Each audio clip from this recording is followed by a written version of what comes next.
wabarakatuh. Perkenalkan, nama saya Tifa Mitrananda, berasal dari mahasiswa Prodi D3 Sanitasi jurusan Kesehatan Lingkungan. Saya kali ini akan membuat video bagaimana alur pelaksanaan kesehatan lingkungan di Puskesmas. Pertama, saya akan menjelaskan pelayanan kesehatan lingkungan itu apa.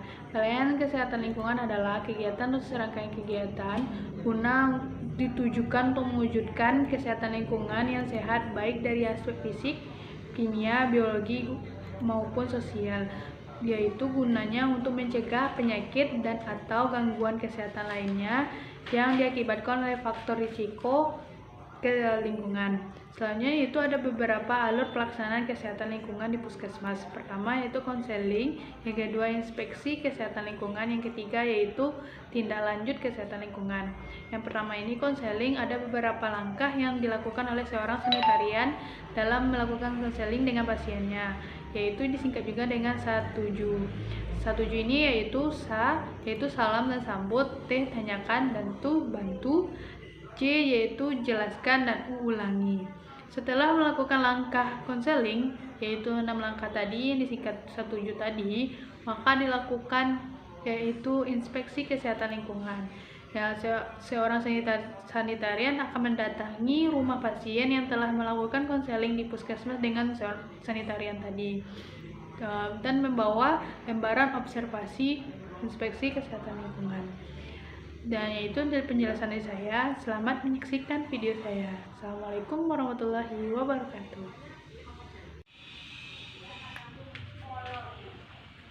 Silakan ambil kartusnya. Silakan menunggu.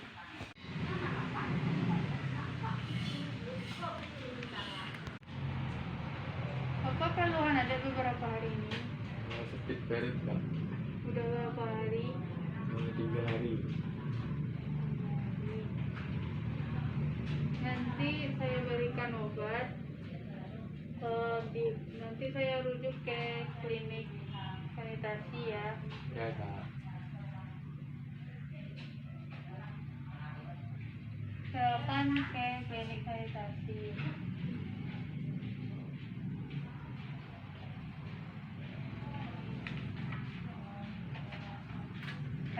Keluhan ada? Oh, sakit perut Dok. Udah berapa lama? 1 minggu Dok. 1 minggu. Nanti saya berikan obat, diambil di apotek, dan saya rujuk ke klinik sanitasi ya. Ya Kak. Ya Dok.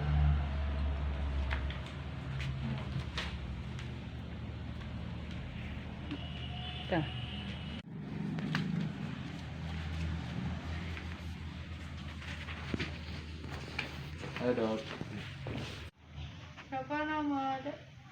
Fadli. Fadli. Umurnya berapa? 15. Pekerjaan?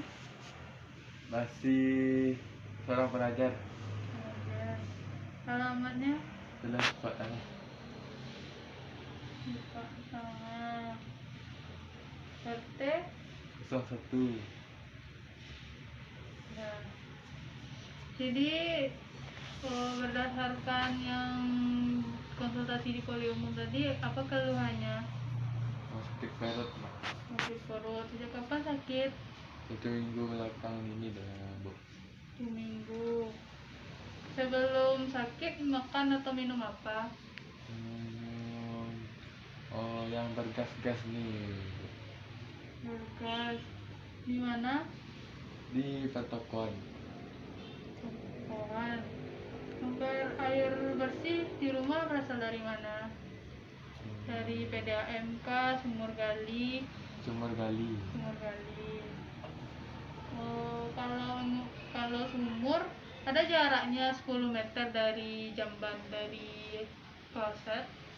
Ada. Ada. Air yang diminum dipergunakan ada dimasak sebelum diminum. Ada. Air yang sudah dimasak ada disimpan di wadah. Ya. Nah, apakah keadaan wadah tersebut bersih? Enggak. Tidak. Di rumah memiliki jamban. Iya. Kalau memiliki jamban, apakah memiliki memiliki septic tank? Tidak. Tidak. Biasanya di mana buang air besar? WC. Oke. Kebiasaan itu tuh kebiasaan buang air besar itu tuh berdiri atau sembarangan atau di WC? WC. Sejak kecil. WC. WC. Terus apakah cuci tangan sudah buang air besar? Tidak. Tidak. Oke. Jadi penyebab sakit perut itu berdasarkan pertanyaan tadi itu, pertama makan dan minum tuh di sembarangan. Sebaiknya makan dan minum tuh di apa namanya tuh, dilihat dulu, dipilah-pilah dulu. Yang kedua yaitu kalau minum tuh harus setelah masak diletakkan di wadah yang tertutup dan bersih. Terus kalau jamban tuh harus memiliki septic tank, dan kalau tidak mencuci tangan setelah membuang air besar itu mengakibatkan sakit. Itu penyebab utama tadi. Kita nggak tahu berapa kuman di tangan kita ini yang tidak bersih, lalu kita sentuh makanan. Sebaiknya ada cuci tangan dulu. Nanti rencana tindak lanjutnya saya akan berkunjung ke rumah adek. Tanggal dan harinya kita sepakati. Hari dan tanggal berapa adek bisa? Tanggal 1 November.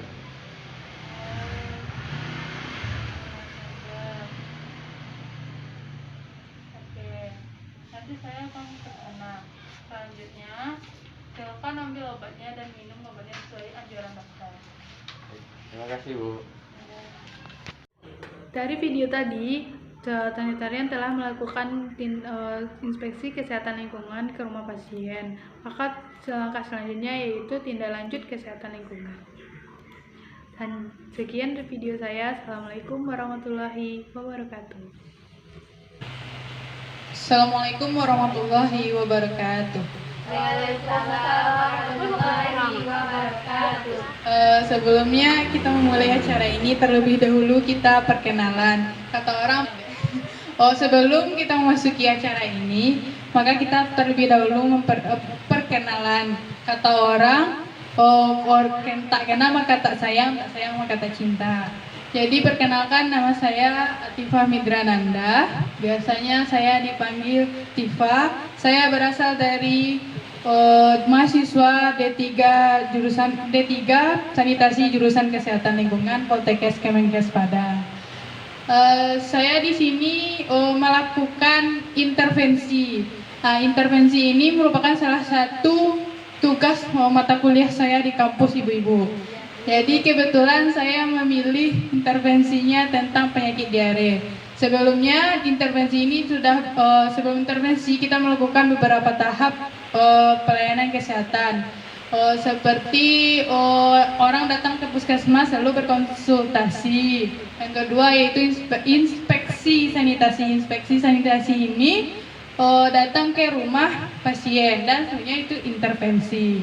Nah, di intervensi ini tentang penyakit diare. Sebelumnya ibu-ibu pasti udah tahu dong penyakit diare itu apa? Kalau udah orang awak tuh mencret namanya.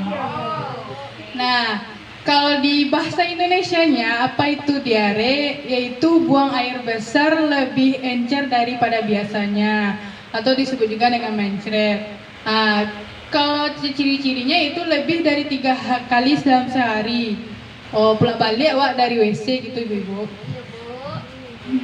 Kurang dari 2 minggu bisa ada darah atau lendir. Dan selanjutnya ibu-ibu tahu nggak apa penyebab dari diare tersebut? Biasanya penyebab diare tersebut yaitu infeksi kuman yang masuk melalui makanan atau minuman atau alat makan yang tercemar.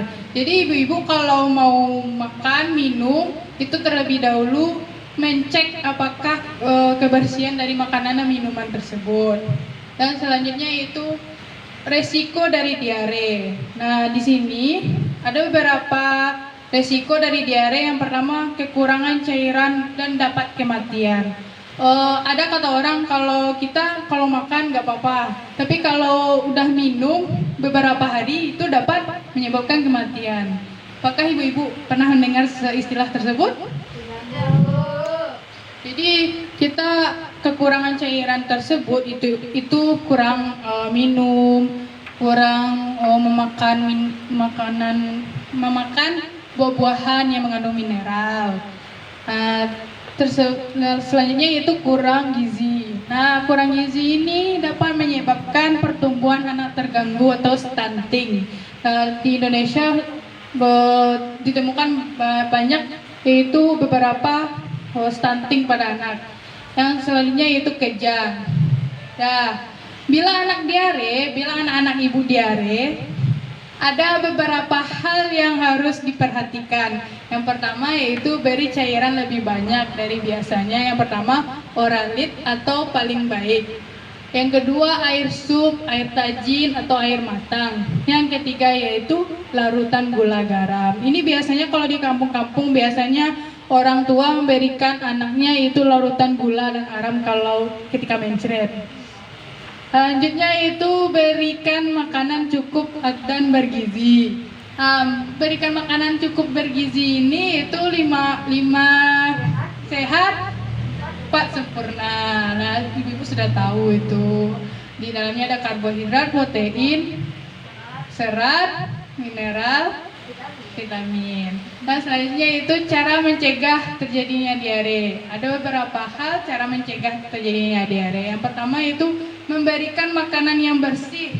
Nah, kalau makanan yang tidak bersih itu gimana? Itu yang menyebabkan penyakit itu diare. Contohnya makanan yang tidak bersih itu makanan yang sudah diingkapi lalat atau makanan yang sudah dibiarkan terbuka di tempat meja makan.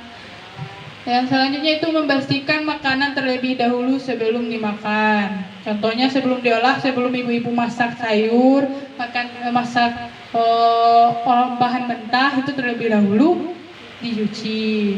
Nah, mencuci tangan sebelum makan atau mencuci tangan pakai sabun. Kan orang-orang tuh biasanya kalau mencuci tangan asal jadi sih kalau kata orang Minang. Alah ciplak sih gitu. Selanjutnya itu hindari konsumsi makanan dan minuman air yang tidak dimasak hingga matang. Nah, di sini hindari konsumsi makanan dan minum air yang tidak dimasak hingga matang itu dapat menyebabkan penyakit diare karena kita tidak tahu berapa kuman, berapa puluhan, berapa juta, bahkan miliaran kuman di dalam air tersebut. Maka perlu kita masak dengan matang. Nah, hanya itu yang dapat saya sampaikan. Semoga ibu-ibu dapat menerapkan di kehidupan sehari-hari. Hanya itu yang dapat saya sampaikan. Assalamualaikum warahmatullahi wabarakatuh.